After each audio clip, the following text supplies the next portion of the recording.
Hi, Trent Nielsen. I was on Naked and Afraid, went to Belize, and I am from Utah in the United States, and I wanted to go on Naked and Afraid because it sounded like a great challenge. You're stripped of everything. Your clothing, that's your number one shelter. And when they developed the show, they wanted it to be as raw as they could, and so they took your number one shelter away. And so they really wanted to make it a challenging show, and it really was a challenging show. So I wanted to challenge myself and do that.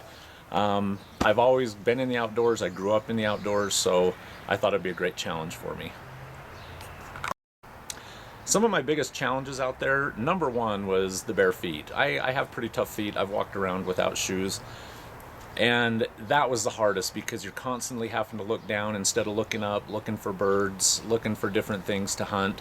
So how I overcame that is I made shoes. This is one of them that I brought home. Just little flip-flops. And this is with vine that I made out of tree bark. So those would fit on my feet. I went through about 10 pair of these before I made a different pair out of tree bark itself, and it could go over the terrain a little bit better. These ones, if you stepped on something hard, they would crack. So I'd go through these really quick, but this saved me out there. I was able to walk around, didn't have to always look at the ground, and I could look at what was going on around me. Also, another challenge was when my partner left and I was there all alone. Never been to the jungle before. I don't know the sounds, and I would during the day you could hear the birds and all the things in the trees. Nighttime would come, those sounds would go away, and all the sounds on the ground. And so being out there alone in the dark, that was a huge challenge. To overcome that, I made a huge shelter, and I could walk around in it. I made a fireplace. That made me feel comfortable.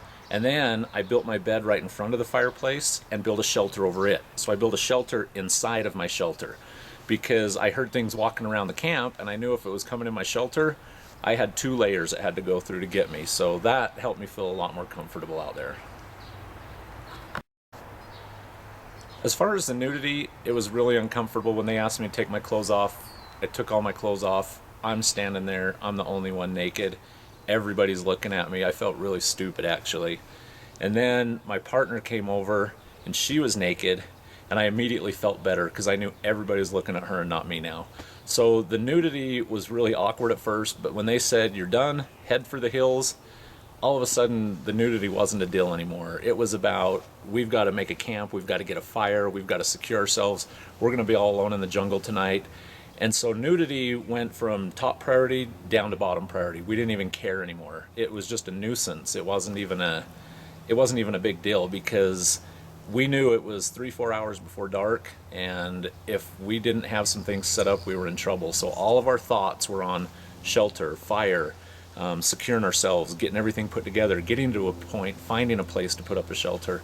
That was all so much more important. So the nudity just kind of went away, and you didn't really think about it after that. As far as Annie, she did great. She was really tough for the 72 hours I had her. She helped build that shelter. She cut down trees. She hauled bamboo up the mountain. She was a great partner.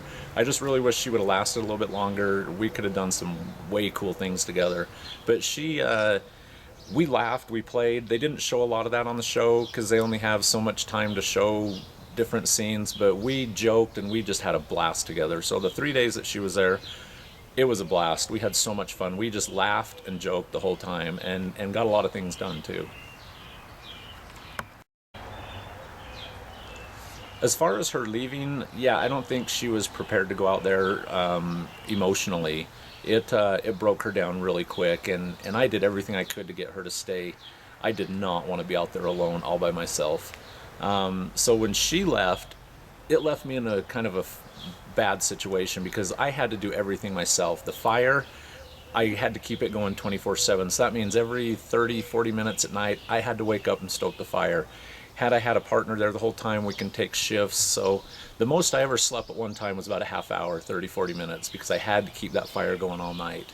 So there were good things about it and bad things about her leaving. One of the good things about it was that I just got to do whatever I wanted, and I got to make it all about me and make myself comfortable.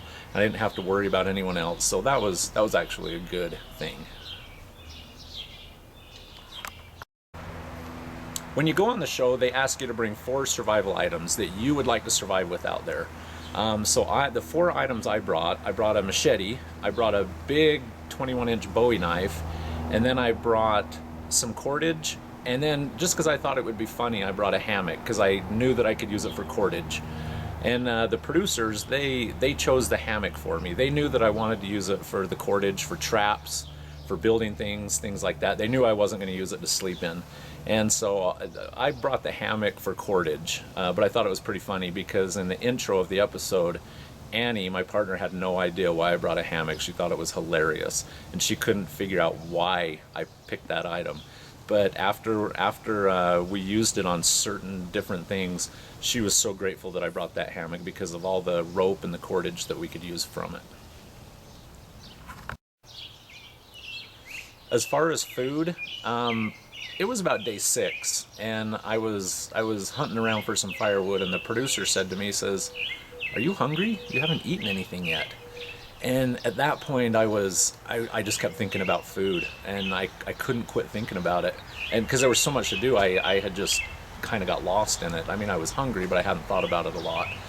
But it was day 6 that I caught a great big huge tarantula. And I ate the meat off of the tarantula. I put it on the fire, ate the meat off of it, and I could feel my saliva glands letting down. I pulled the big fangs off and picked the meat out of my teeth. So that got me really excited. And after that, I kept setting traps, and it was soon after that I found the groundhog and ate the groundhog, and that was great. There were cacao beans. I had one of those. I did find some bananas, and I found a great big heart of palm. So I actually ate through the whole episode. Unfortunately, they don't have enough time to show a lot of that, though. And also out there were birds everywhere. There was game in the trees, so I couldn't get to them. So I made this bow, and made it out of bamboo. It's a 3-layer bow, and part of the hammock cord to tie it all together. So this bow actually worked out really great until they told me that most of the birds are endangered, and you can't hunt them. So I never really did get to use my bow, but the bow, this would have been a good source of food had I really been out there and needed to find food to actually live.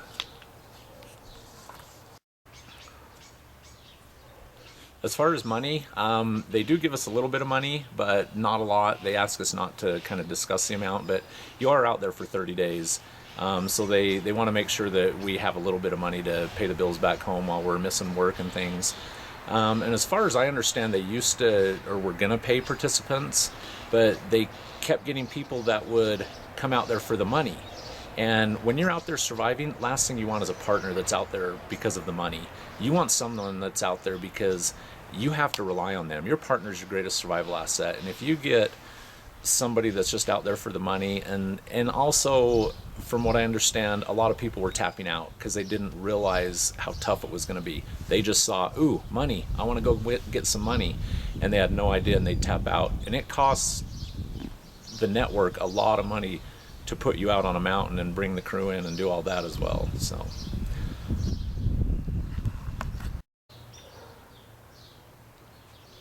my participation in Naked and Afraid, it didn't really change anything financially or socially. It changed me, though, being out there, because I became independent. I learned that I don't need anyone to tell me what to do. I can actually take care of myself and get through situations and struggles. Even with the tapping out, there was no way I was going to tap out. And that's how I live my life now. If something's hard, I don't tap out. If something isn't going the way I want, what do? Just turn and walk away? No, I don't do that. And this taught me that any situation you're in, you can get through it. Tapping out's not an option. As far as Bigfoot, I gave the whole story up on the mountain, and I wish they would have had time to share a little bit more of it. But I grew up in the mountains, and in my neighborhood we have plaster casts of Bigfoot's footprint. We have so many people that saw him. He walked through their yards. They tracked him up the mountains. There are so many people in my neighborhood that I grew up with that have actually seen Bigfoot. And we were camping out as little kids in the yard one night, And we heard him sniffing around the tents and walking around, and a light came on the side of the house to the tent, and I was on the dark side of the tent, and it laid down to hide from the light, and it laid across my arm, it laid across my leg, and I had to pull out of under it, and it collapsed the whole tent in. And now if it was an animal, it would have just stared at the light, or it would have bolted, it would have taken off. If it was a person, I don't think anybody's going to risk laying on a little kid in a tent for fear that he might scream. So that was the short version of what happened to me. But we have so much evidence of Bigfoot in my neighborhood where I grew up, that it's just, I didn't believe in it until that whole experience, and ever since then, I have to believe in it. As far as doing Naked and Afraid again, if they asked me to do it, I probably would. However, I'm wanting to apply for some shows where I have clothes, where I have gear, where I have everything that I need, so I can, because when I was out there in the jungle, there were so many things I wanted to do, but I was so limited because I didn't have shoes, I didn't have clothing, I was so exposed. But I'd like to try a show where I actually have gear and ropes and boots and gloves and different things, to where I can actually show some really great things to do out there in survival situations. But would I do it again? If they asked me, yeah, I probably would do it.